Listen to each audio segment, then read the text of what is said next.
Bom dia, né? Nós estamos aqui para apresentar um conteúdo para vocês, né? O conteúdo escolhido lá pro ensino médio, tá? É sobre o renascimento cultural, né? A gente destacou lá o título, Renascimento Cultural, e em especial a perspectiva, né? Técnicas de perspectiva, porque o renascimento cultural foi um período muito importante, né? Principalmente para as artes, foi um período de desenvolvimento muito grande, né? Artístico, literário. Então, antes da gente começar a entrar na questão do assunto, né, do conteúdo, a gente tem que entender assim, o que seria a palavra renascimento, né? Qual o significado da palavra renascimento, né? Então, como o próprio nome diz ali, o renascimento, o renascer, né? O renascer das artes, tá? Então, antes do renascimento cultural acontecer, existiu um período chamado Idade Média, né?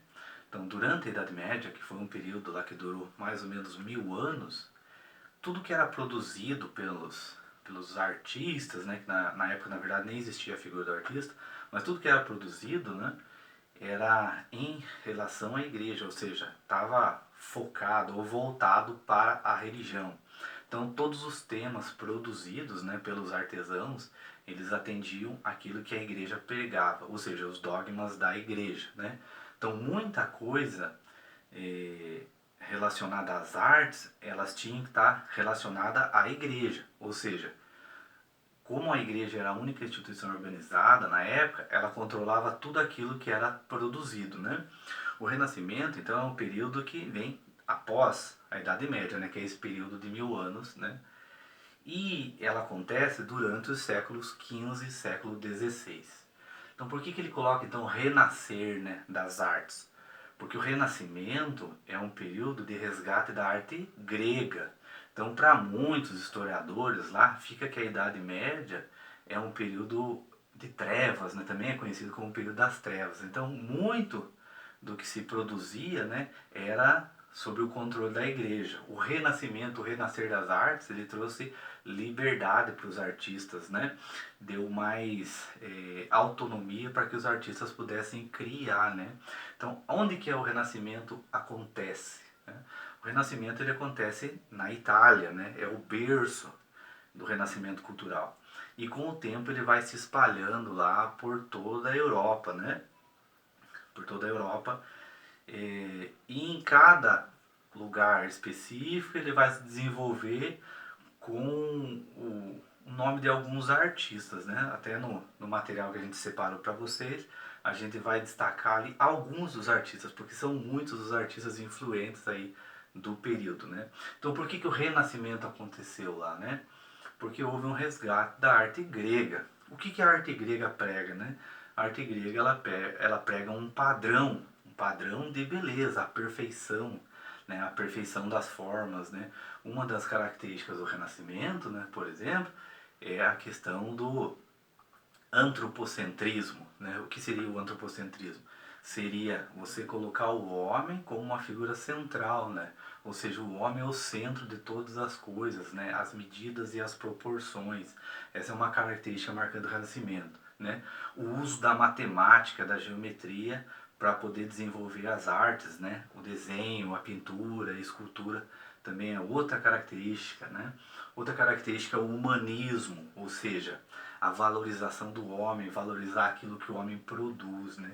Dentro desse contexto, então, de renascimento, do renascer das artes, nós vamos focar aqui numa técnica, né? Na verdade, duas técnicas, né?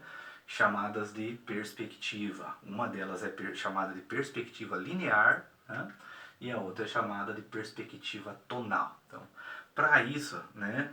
Para mostrar o quão importante é essas técnicas desenvolvidas nesse período, a gente traz um questionamento para vocês lá, né? De que forma eu consigo dar volume às formas, né? Quando eu reproduzo ela numa superfície plana. Então isso aí já era uma coisa, né, que instigava lá os artistas do período, né?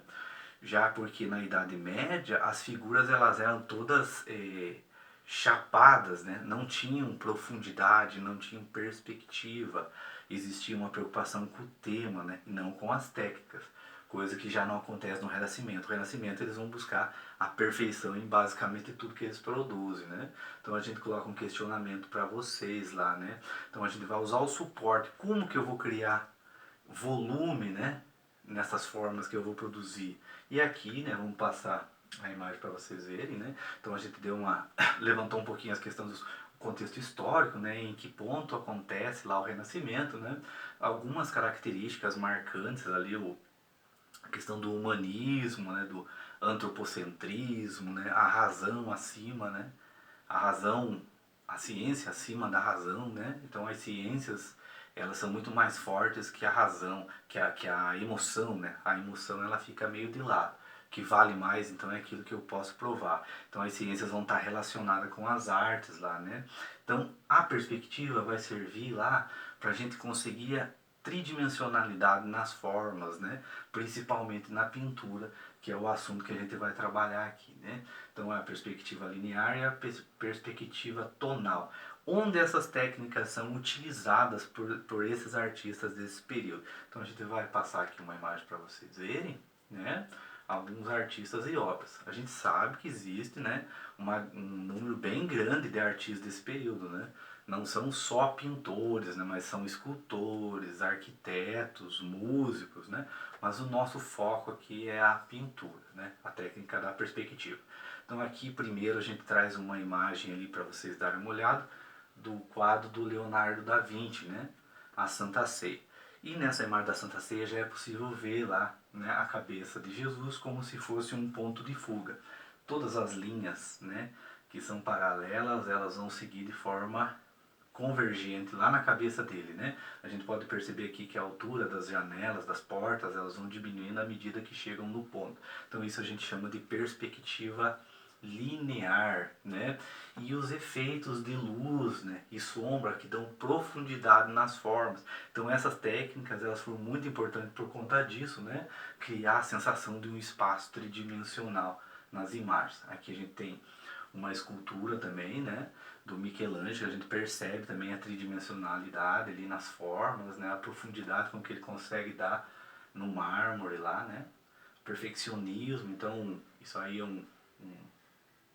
uma característica, né, que eles pegaram dos gregos, né, se inspiraram nos gregos. Aqui a gente tem uma obra do Donatello, que também era escultor, né, o Michelangelo, que a gente mostrou antes, além de escultor, ele também era um pintor muito importante do período, né. Aqui a gente traz outro artista, o Rafael Sanzio, né, também muito importante lá, por conta do desenvolvimento das técnicas, né, de luz e sombra, né, figuras sem contorno, tá? Aqui a gente tem mais uma, essa é a principal obra, né, do Renascimento Cultural, que é a Mona Lisa. Ela acaba agregando tudo aquilo que foi desenvolvido nesse período, né? Uma obra do Leonardo da Vinci, uma pessoa lá muito importante para a época, porque além de pintor, ele era inventor, né? Ele era uma pessoa além do seu tempo, lá, dominava várias áreas, né, do ensino ali, né? E a obra Mona Lisa ficou famosa por conta das técnicas que ele desenvolveu, chamada de chiaro escuro, né, ou esfumaçado, né? A gente percebe como se ela tivesse envolta lá numa sombra, né? Então uma coisa que não se fazia durante a Idade Média. Aqui a gente vê a imagem então da perspectiva, né? Só para ficar mais claro para vocês lá, né? Então aqui como se fosse a cabeça, né, de Jesus, como a gente viu na obra anterior lá da Santa Ceia, e todas as linhas convergindo ao mesmo ponto, né?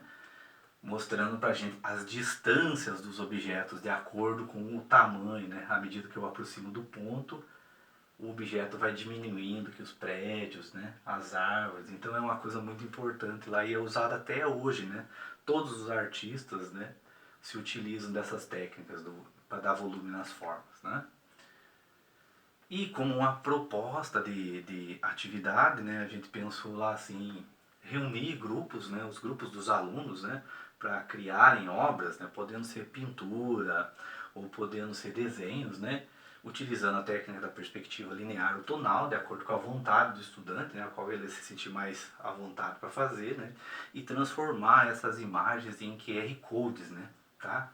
Esses QR Codes seriam impressos e depois mais tarde a gente colocaria no espaço escolar, né, fazendo assim uma exposição digital, né. Então, só a título de curiosidade, né, eu fiz essa imagem aí usando um QR Code, né, de um programa lá da internet chama Code Generator. Então, se vocês tiverem curiosidade em saber o que tem atrás do QR Code, né, vocês tiverem o leitor, lá vocês fiquem à vontade, tá bom? Então, por hoje seria isso, né? A proposta então é essa, transformar obras feitas pelos alunos, né, em obras digitais para serem expostas no espaço escolar, tá certo? Então a gente fica por aqui,